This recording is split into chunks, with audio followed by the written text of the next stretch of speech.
तो hello everyone, कैसे हैं आप लोग। बेटा आज की क्लास में हम लोग यहाँ पर डिस्कस करने वाले हैं। मैं आपके सामने बहुत ही खास जानकारी दूंगा कि एसएससी जेई की प्रिपरेशन कैसे करें या फिर स्टेट गवर्नमेंट में यूपी पीसीएल जेई की कैसे प्रिपरेशन करें। साथ ही साथ अगर इन दोनों परीक्षाओं के लिए प्रिपेयर हो जाते हो तो आप बाकी एग्जाम भी बहुत अच्छे से दे पाओगे। अगर आप डिप्लोमा आपने किया है या फिर बीटेक आपने किया है तो आपको कौन सा कंटेंट और कितना कंटेंट पढ़ना चाहिए वो सारी बात मैं यहाँ पे करने वाला हूँ आपके लिए। तो इस बात पे आप लोग जरूर ध्यान देंगे। जितनी भी चीज़ें मैं आपके लिए यहाँ पे डिस्कस कर रहा हूँ, बता रहा हूँ, everything is most important for you all. सबसे पहले आपको लगता है कि सर कोई टेक्नीशियन का भी एग्जाम निकल जाए उसके लिए क्या पढ़ें, तो आपको क्या ये बुक पढ़ना चाहिए क्या। देखिए बहुत सारी बुक है मार्केट में, तो मैं आपके साथ रैंडमली आपको बुक्स बताता जाऊँगा। मेरे पास बुक तो बहुत है कॉम्पिटेटिव लेवल पे, ठीक है ना। मैं आपको बताऊंगा क्या कंटेंट आपको पढ़ना है, क्या ये बुक पढ़ना है, क्या नहीं पढ़ना। सर क्या है जूनियर इंजीनियर आरआरबी जेई का कोई एग्जाम आए तो कोई ऐसी बुक पढ़ना है क्या, ये पढ़ने की नीड है क्या, देख लीजिए ध्यान से। नहीं, ये भी आपको नहीं पढ़ना बेटा। सर यूथ पब्लिकेशन की मार्केट में बुक आ रही है जिसमें 25-30 साल के कंप्लीट क्वेश्चन दे रहे हैं इलेक्ट्रॉनिक्स इलेक्ट्रिकल, ये पढ़ने की बहुत ज़्यादा नीड है क्या, कि क्या इसी को पढ़ने से एग्जाम निकल जाएगा क्या। देखते हैं क्या होता है। सर एक और इलेक्ट्रीशियन ट्रेड की भी आ रही है, सर इसे भी पढ़ ले क्या, ये सब पूरा। तो बेटा ये अलग है। इसी प्रकार से अगर मैं बात करूं इलेक्ट्रिकल इंजीनियरिंग के लिए बुक्स आ रही है, ये वाली कोर, एक इलेक्ट्रीशियन ट्रेड की आ रही है, एक इलेक्ट्रिकल इंजीनियरिंग की आ रही है, तो सर ये पढ़ लें क्या। तो बेटा बहुत कुछ है। तो बेटा आगे समझाने से पहले मैं आपको एक बहुत ही इंपॉर्टेंट ऑफर के बारे में बता दूं। जो भी लोग एसएससी जेई या स्टेट एई की प्रिपरेशन कर रहे हैं, अनअकैडमी 20% ऑफ सिलेबस के कंटेंट को लेने पर आपको दे रहा है। अगर आप इसका सब्सक्रिप्शन ले लेते हैं तो 24 मंथ, 12 मंथ, 6 मंथ और 3 मंथ के जो वेरियस सब्सक्रिप्शन हैं, इन्हें लेने पर आपको झांसर 10 कोड का इस्तेमाल करना होगा। और झांसर 10 कोड इस्तेमाल करने पर आपको 20% तक का यहाँ पे डिस्काउंट देखने को मिल जाएगा। अभी हाल ही में डिफरेंट ऑफ़र चल रहे हैं। ये ऑफ़र सिर्फ 22 अगस्त से 26 अगस्त तक वैलिड है। तो बेटा देर बिल्कुल भी ना करो, और जो भी लोग प्रिपरेशन कर रहे हैं एसएससी जेई में, लग जाओ तैयारी के लिए। ये मैं एक्स्ट्रा में आपको जानकारी दे रहा हूँ। जो भी लोग अनअकैडमी से जुड़ना चाहते हैं या जुड़े हुए हैं, ठीक है, तो जल्दी जुड़ें और झांसर 10 कोड का इस्तेमाल करके इसको ले लें। तो आइए प्रिपरेशन करते हैं। और आगे मैं एक बात और बताऊंगा बहुत ही इंपॉर्टेंट खास, कि हमें इसमें क्यों जुड़ना चाहिए। वाई अनअकैडमी से आपको क्यों जुड़ना चाहिए, क्योंकि ये बाइडेड चॉइस है ऑफ एजुकेटर्स की। Flexibility to the change of course, unlimited views on the lectures, dedicated doubt solving session here, printed comprehension notes and etcetera everything, daily answer writing practice also. Okay, तो आपको ज़रूर इसको लेना चाहिए। ये set paper लगा ले क्या, ये वाले, ठीक है। और आपको लगेगा sir JB Gupta is a best book. कई लोगों ने बताया कि जेबी गुप्ता अच्छी है, इसे पढ़ना चाहिए क्या। तो देखो बेटा बड़ा कंफ्यूजिंग है, बहुत सारे बच्चे बड़े कंफ्यूजन में हैं, क्या पढ़े क्या नहीं पढ़े, कितना पढ़े, इतनी मोटी मोटी बुक्स, इतना सारा कंटेंट, क्या इतना सारा पढ़ना पड़ेगा क्या। या फिर केडी कैंपस की मार्केट में जो बुक आती है, इसके अलावा है और भी बहुत कुछ है, क्या इन्हीं को लगा लें क्या। तो बेटा डायरेक्टली लगाने से तो आपको कभी कोई क्वेश्चन समझ में नहीं आने वाले, ठीक है ना। आपको एक मार्गदर्शक की आवश्यकता 100% पड़ती है, यानी कि बिना गुरु के सारे मंत्र जितने भी होते हैं वो कार्य नहीं करते। इसी प्रकार से आपको पता होना चाहिए बिना गुरु के जानकारी के आप कैसे प्रिपेयर हो पाएंगे, है ना। आपको एक मार्गदर्शन की जरूर आवश्यकता होती है। आप किसी का भी मार्गदर्शन लें, मेरा लें या किसी और फैकल्टी का लें, लेकिन आप मार्गदर्शन में जरूर रहें। ओके, तो सबसे इम्पोर्टेंट चीज़ फिर है वहाँ पे है क्या, कि मैं ये वीडियो आपके लिए क्यों बना रहा हूँ, ठीक है ना। तो ध्यान से सुनेंगे। आप देख सकते हैं मैं ये नहीं कह रहा हूँ कि आप मेरी बुक लें या कुछ भी कंटेंट लें इस तरीके से, लेकिन एक सिंसियर वे में आपको पढ़ना है। सबसे पहला है टाइम मैनेजमेंट। आप अपना टाइम मैनेजमेंट करिए। आपको 4 से 5 घंटे डेली अपनी पढ़ाई के लिए निकालना है। यस, 4 से 5 घंटे डेली पढ़ाई के लिए निकालना है। इतना भी आप अगर कर लेते हो ना 1 ईयर, आप एग्ज़ाम फोड़ दोगे। यस, डेफिनेटली आप एग्ज़ाम फोड़ दोगे। सेकेंड थिंग इम्पॉर्टेंट है, टाइम मैनेजमेंट के साथ आपके पास गुड कंटेंट होना चाहिए। अब गुड कंटेंट आपको कहाँ से मिलेगा, ये तो मैं अभी बात करूँगा आपसे। गुड कंटेंट यहाँ पे कैसे मिलेगा वो भी मैं बात की जाएगी। आपसे बात करता हूँ, अगर आप कोर इलेक्ट्रिकल ब्रांच से हैं, मैं इलेक्ट्रॉनिक्स वालों के लिए भी कुछ जानकारी यहाँ पे दूंगा, ठीक है ना। तो बेटा ध्यान से पूरा वीडियो देखेंगे आप शुरू से लेकर लास्ट तक, और तब आप समझ पाएंगे कि आपको क्या क्या पढ़ना है क्या नहीं पढ़ना। इम्पोर्टेंट यही फैक्ट है।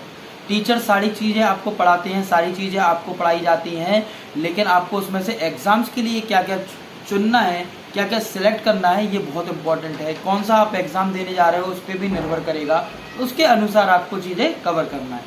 चलिए, सबसे पहले मैं बात करूँगा, सबसे पहला सब्जेक्ट जो होता है नेटवर्क एनालिसिस। उस नेटवर्क एनालिसिस सर्किट में अगर मान लीजिए आप बात कर रहे हैं यूपीपीसीएल जेई एग्ज़ाम या एसएससी जेई, क्योंकि दोनों का लगभग एग्ज़ाम का जो टेक्निकल सिलेबस है वो सेम है। एसएससी जेई के एग्ज़ाम का टेक्निकल सिलेबस और यूपीपीसीएल जेई के एग्ज़ाम का टेक्निकल सिलेबस लगभग सेम है।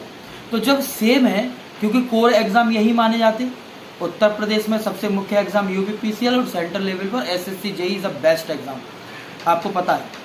तो जितने ही बच्चे डिप्लोमा हैं या फिर बीटेक एस्पिरेंट है या जूनियर इंजीनियर, असिस्टेंट इंजीनियर के एग्ज़ाम्स देते हैं, तो उन सभी के लिए बहुत इंपॉर्टेंट है। बीटेक वाले भी एप्लीकेबल हैं, ओके।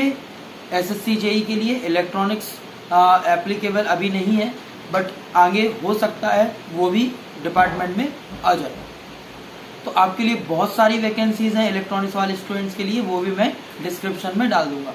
तो आपको ये जानकारी होना चाहिए, या मुझसे जुड़ें आप डायरेक्टली मेरे कॉन्टैक्ट नंबर से और व्हाट्सएप ग्रुप से, यूट्यूब वाले ग्रुप से, ताकि आपको सारी जानकारी ग्रुप्स पर मिलती रहेगी। टेलीग्राम से जुड़ें इंजीनियर्स पॉइंट झांसी से, तो भी आपको और सारी जानकारियाँ यहाँ पे मिलती रहेंगी।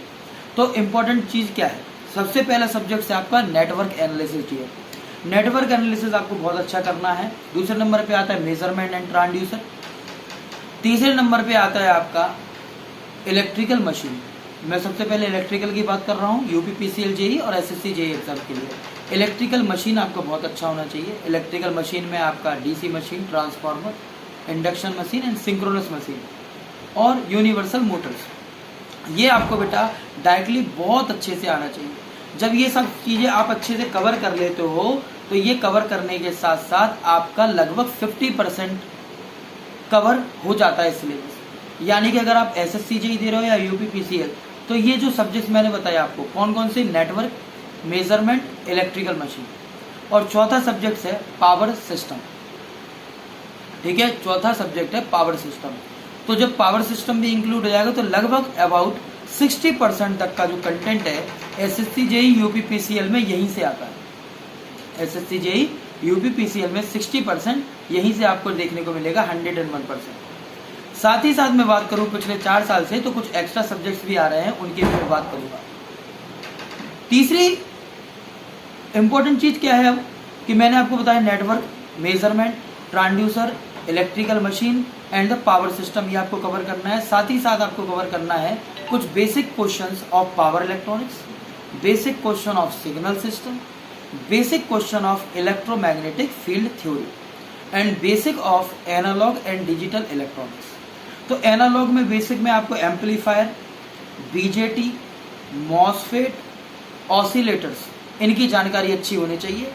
डिजिटल इलेक्ट्रॉनिक्स में आपको नंबर सिस्टम की जानकारी होना चाहिए, इंटीजर नंबर की, कॉम्प्लेक्स कॉम्प्लीमेंट्री नंबर की, आपको हाफ एडर, फुल एडर, आप पढ़ते थे कॉम्बिनेशनल सर्किट, वो किसकी जानकारी होनी चाहिए, और सिक्वेंशियल सर्किट में आपको फ्लिप फ्लॉप और काउंटर्स की जानकारी होनी चाहिए। तो अगर आपको इतना अच्छे से आता है, तो आप आसानी से एग्जाम्स फोड़ दोगे डियर। Yes, okay. बस ये जो सब्जेक्ट्स मैंने बताए ये आप कर लोगे, इतने में आपका 90% सिलेबस कवर हो जाता है। तो किस किस सब्जेक्ट्स में, नेटवर्क में, मेजरमेंट में, साथ ही साथ आपका इलेक्ट्रिकल मशीन और पावर सिस्टम 60% कवर करेगा। जो नेक्स्ट 30% है वो analog and digital, signal system, power electronics, ये सब्जेक्ट्स कवर करेंगे। कम्युनिकेशन के भी 2 या 3 क्वेश्चन भिन्न भिन्न परीक्षाओं में इसमें देखे गए, एसएससी जेई हो या फिर यूपीपीसीएल, 1 या 2 क्वेश्चन कई एग्जाम्स में इसके देखे गए। तो बेसिक हमें सिग्नल्स की जानकारी होना चाहिए, एएसके, पीएसके या फिर एम्पलीट्यूड मॉड्यूलेशन या फिर फेस या फ्रीक्वेंसी मॉड्यूलेशन के बारे में। ठीक है, तो ये आपको जानकारी होना चाहिए। नेक्स्ट बात करूंगा मैं, तो ये आपका 90% कवर हो गया। नेक्स्ट 10% आपको कवर करना है। अभी ये सब्जेक्ट कहाँ से कवर करें ये भी मैं आपको जानकारी दूंगा। ओके, आप इन बुक्स को भी पढ़ सकते हो जो मैंने बताई। ओके, ऐसा कोई बाउंडेशन नहीं है कि सर मैं क्या पढ़ूं क्या नहीं पढ़ूं, लेकिन मैं अपना एक मार्गदर्शन सभी स्टूडेंट्स को दूंगा जितने स्टूडेंट्स भी प्रिपरेशन कर रहे हैं जेई और एई की।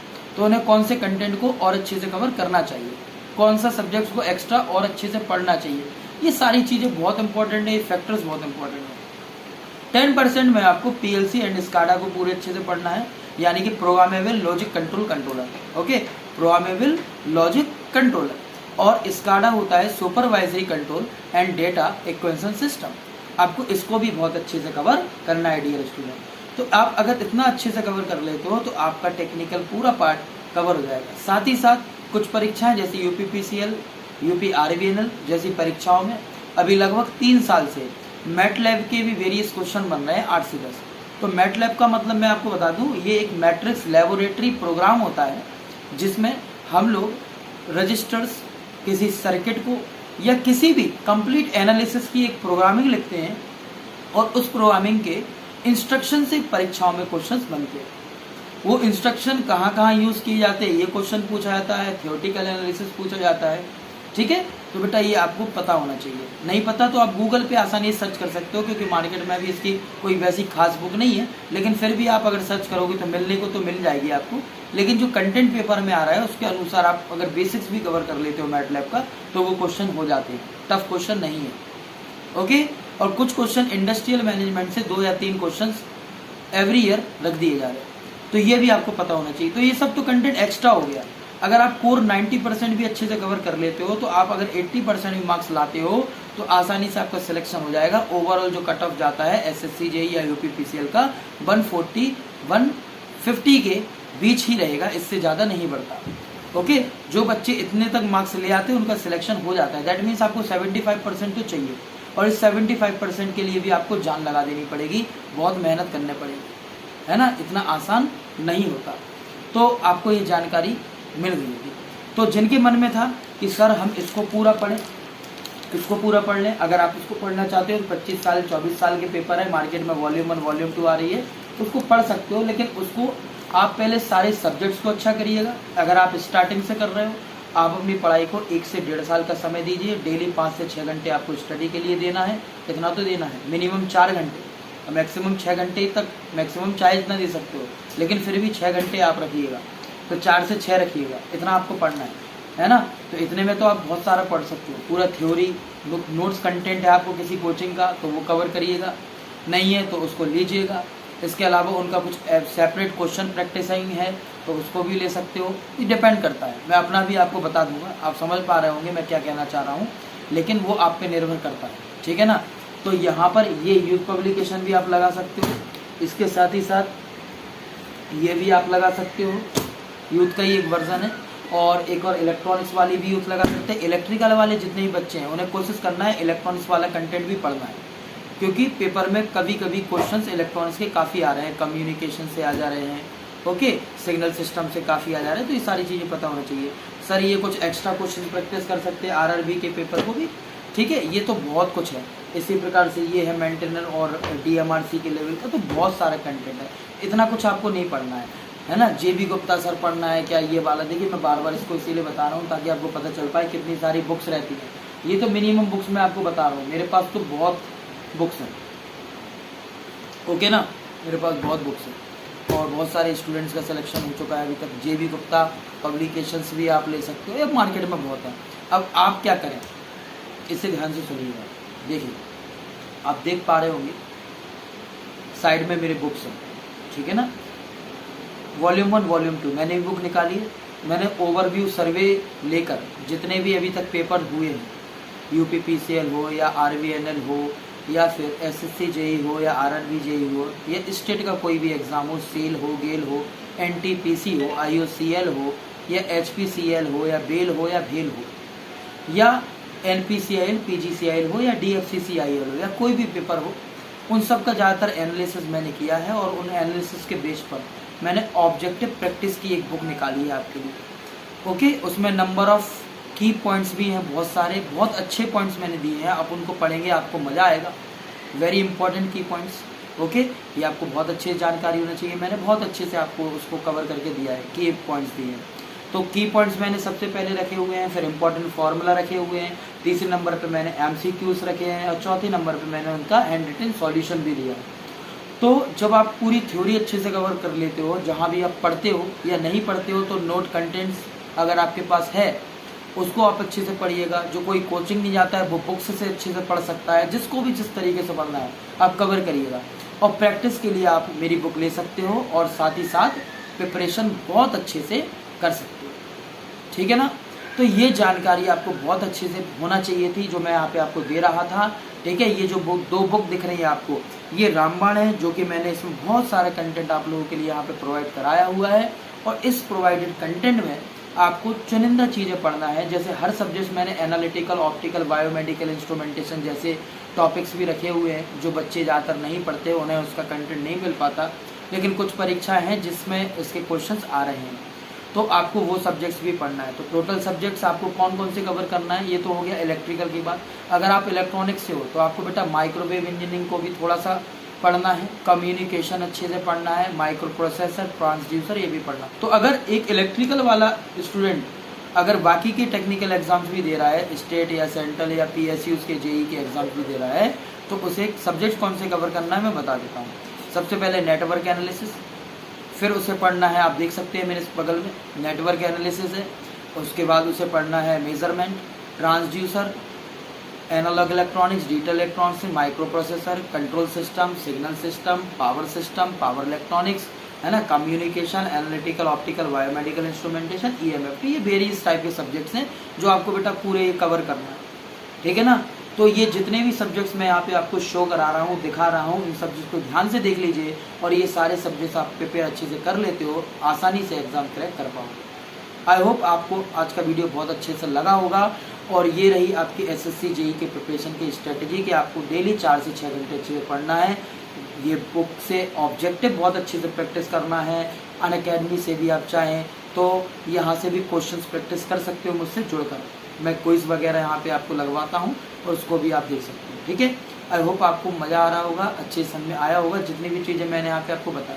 तो काफ़ी समय बाद मैं लाइव आया क्योंकि मुझे टाइम वगैरह थोड़ा सा प्रॉब्लम था, टाइम मैनेजमेंट का। अभी भी मेरी एक क्लास है अनअकैडमी पे, तो आप लोग कोशिश करें अनअकैडमी पे भी मुझसे जुड़ें। अरुण झा मेरा नाम सर्च करेंगे, ARUNJH, अरुण झा, ओके। मेरा नाम सर्च जैसे ही करेंगे तो आप मुझे फॉलो कर लीजिएगा। लेकिन मैं अभी वहाँ पे गेट और ESE की कैटेगरी में हूँ, दैट मीन्स मैं अभी गेट और इंजीनियरिंग सर्विस की क्लासेस ले रहा हूँ। इसीलिए आपको पहले अपना गोल गेट ESE सिलेक्ट करना पड़ेगा। इलेक्ट्रिकल, इलेक्ट्रॉनिक्स, मैकेनिकल कुछ भी आप ब्रांच सेलेक्ट कर लीजिएगा, कुछ भी ब्रांच सेलेक्ट कर लीजिएगा, उसको फॉरवर्ड करके आप, है ना, मुझे पहले फॉलो कर लेंगे, क्योंकि पहले आप गूगल सेलेक्ट करेंगे तब मुझे फॉलो कर पाएंगे, अदरवाइज आप मुझे फॉलो नहीं कर पाओगे। और second thing is that follow होने के बाद वापस अपना गोल जो है वो आप SSC JEE कर सकते हो, ओके। SSC JEE या असिस्टेंट इंजीनियर कैटेगरी में आप अपना गोल सेलेक्ट कर सकते हो। आपको सर्च करना पड़ेगा अनअकैडमी लर्निंग ऐप पे, मेरा नाम अरुण झा, ओके। तो आई होप आपको अच्छे से समझ में आया होगा। हम लोग इधर मिलते हैं नेक्स्ट क्लास में, और नेक्स्ट क्लास में हम लोग और भी चीज़ों को जानेंगे, सीखेंगे, और मैं आपको स्ट्रेटेजी के बारे में इस तरीके से बताता रहूँगा, ठीक है। एग्ज़ाम बहुत सारे हैं, हर एग्ज़ाम्स के सिलेबस को देख के हमें बहुत अच्छे से प्रिपरेशन करनी है। आप मेरी बुक्स जरूर लें ताकि आपको बहुत अच्छा बेनिफिट यहाँ पे देखने को मिल पाए। बुक्स लेने से फ़ायदा ये होगा, आप नंबर ऑफ पॉइंट्स बहुत अच्छे से पढ़ पाएंगे। आप वेरियस पॉइंट्स को जब अच्छे से पढ़ लेंगे तो आप में एक पॉजिटिविटी आएगी, फॉर्मूले अच्छे से पढ़ेंगे, पॉजिटिविटी आएगी। फिर आपको इसमें MCQs लगाना है, मल्टीपल चॉइस क्वेश्चन लगाना है, और उसके बाद हैंड रिटन सॉल्यूशन यहाँ पे आपको दिया गया। आई होप आपको अच्छा लगा होगा, आशा है, ओके। इस वीडियो को जितना शेयर कर पाए